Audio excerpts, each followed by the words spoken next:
Hello friend. Hello guys, mwaramutse kandi mwiriwe neza. Twongeye kubasubiza tubifuriza amahoro y'Imana, ishya n'ihirwe ndetse n'umugisha. Hangara ni kuri Silas Maker Entertainment. Nkuko musanzwe mubimenye tujye mwanya kubigezaho ubusobanuro bw'amazina. Hari inshuti yacu yitwa Nkurikiyimana Jadoffice.com iri yatwandikiye agira ati: ndashaka ko muzansobanurira izina Jadoffice. Uyu munsi wa none rero akaba yadusabye ko twamusobanurira izina rye Jadoffice ndetse n'ibiranga abantu bose baryitwa n'imyitwarire ikunze kugaragara kuri abo bantu. Uyu munsi wa none tugiye gusobanurira ubusobanuro bw'iryo zina. Subire kuri YouTube channel yacu urebe. Niba ukiri mushyashya kuri YouTube channel yacu, kuri subscribe nayiza usangiza inshuti zawe. Jadoffice rero iri ni izina rikubiyemo amazina abiri, harimo Jado hakabamo na Fils. Ubwo rero nitugusobanurira iri zina turabanza tugusobanurire Ja, turangiza tugusobanurire na Fils. Ja ingi yari umuhungu yitwa Ja, yaba ari umukobwa kitwa Jeanne. Ja ni izina ry'abahungu rikomoka ku rurimi rw'Igiheburayi, rikaba risobanura Imana igira impuhwe. Imana igira impuhwe. Ja bivuga Imana igira impuhwe.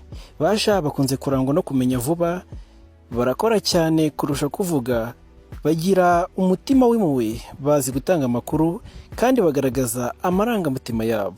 Abangaba nibo bitwa ba Ja, cyangwa se ibisobanuro by'izina Ja ndetse n'imyitwarire ikunze kugaragara ku bantu bitwa izina Ja. Izina Fils ryaje mu Bwongereza hamwe n'abasekuruza b'umuryango wa Fils mu ntsinzi ya Norman yo mu 1066. Rikomoka kandi ku izina rya kera ryitwa Philippe. Philippe ikomoka ku izina ry'ikigereki Filippo, rikomoka ku magambo Philein risobanura gukunda n'imvubu, bisobanura ifarashi. Inkomoko ya mbere y'umuryango Fils, izina Fils ryabonetse i Berwickshire. Icyakora bamwe mu bagize umuryango wasanga no muri paruwasi ya Windermere muri Westmoreland. Itorero rya Windermere riherereye ahitwa Bowness.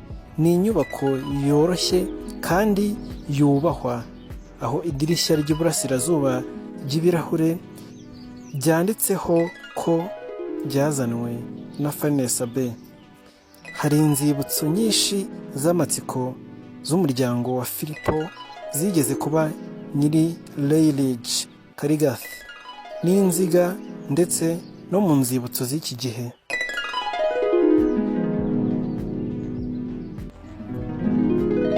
Amateka ya mbere y'umuryango. Urupapuro rwerekana gusa agace gato k'ubushakashatsi bwa Fils, andi magambo 168, 12 n'inyandiko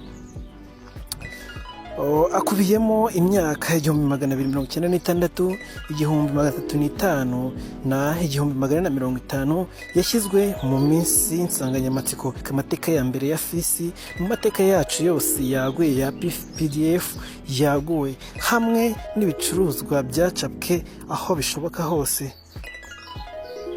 Fils imyandikire itandukanye. Amagambo ya Anglo-Norman akunda kurangwa n'umubare munini w'imyandikire itandukanye. Ibi ahanini biterwa n'uko Icyongereza kera na hagati cyabuze amateka y'imyandikire, mu gihe Igifaransa Norman cyatangijwe mu kinyejana cya 11. Indimi z'inkiko z'Ubwongereza icyo gihe zari Igifaransa n'Ikilatini. Izi ndimi zatandukanye zivanze mu bwisanzure mu buryo bw'imibereho igenda ihindagurika. Ikintu cya nyuma cy'uruvange ni uko abanditsi bo mu kinyejana cya 5 banditse amagambo bakurikije amajwi yabo aho ku mateka ayo ari yo yose, bityo izina ryakunze kwandikwa mu buryo butandukanye nk'umubare w'inyandiko zagaragaye. Izina ryanditse Philipson ndetse n'abandi. Ibyamamare bya mbere by'umuryango wa Fils. Andi makuru ashyizwe ku munsi w'insanganyamatsiko ya mbere ya Fils yibanze muri PDF yago amateka y'ibicuruzwa byose hamwe n'ibicuruzwa byose byacapwe bishoboka hano hose. kwimuka k'umuryango wa Fils kubera kutishimira politiki n'amadini mu Bwongereza. Imiryango yatangiye kwimukira mu mahanga ari myinshi, guhura n'ibitoteza n'inzara mu rugo, imipaka ifunguye kandi muri rusange ibidukikije bidakandamiza isi nshya. Ndasanga ngaho bitesha agaciro Abongereza benshi. Urwo rugero ntirwari rugoye kandi siko bose rwatumye nta nkomyi, ariko benshi mu bageze muri Canada no muri Amerika bagize uruhare runini cyane ku bihugu by'urubyiruko batuyemo. Bamwe mu bantu ba mbere bimukiye muri Amerika ya ruguru bafite izina rya Fils cyangwa kimwe mu bihinduka. Robert Phillipson yatuye muri Virginia mu 1638. John Phillipson yatuye muri Virginia mu 1739. Ibyamamare by'iki gihe by'izina Fils: poste 1700, inkuru bifitanye isano, inkomoko ndetse n'ibindi. Nawe waba wifuza ko twakubwira ubusobanuro bw'izina ryawe cyangwa se iry'inshuti yawe ushaka, ry'umukunzi wawe ndetse n'andi, watwandikira muri comment ukatubwira ngo nshaka iri zina. Ibyo biroroshye tugufasha. Iyi ni Silas Make Entertainment. Iyo uri mushyashya ku muyoboro wacu wa YouTube, kora subscribe, usangize inshuti zawe. Waba wifuza kwandikisha ku myenda yawe, ku mitaka, ku ngofero, ku bikoresho byo mu kazi ndetse n'ibyo mu rugo, by'amabumba, plastique, ibyuma, iby'ibiti ndetse n'ibindi byose wifuza. GTA Genuine Tech Arts, iyi ni kampani yandika ku myenda iherereye hafi y'isoko ry'umujyi wa Byumba. Iyi ni kampani igufasha kwandika ku bikoresho byawe byo mu kazi, yewe n'ibyo mu rugo, uko byaba bitewe kose ndetse n'icyo byaba bikozemo cyose.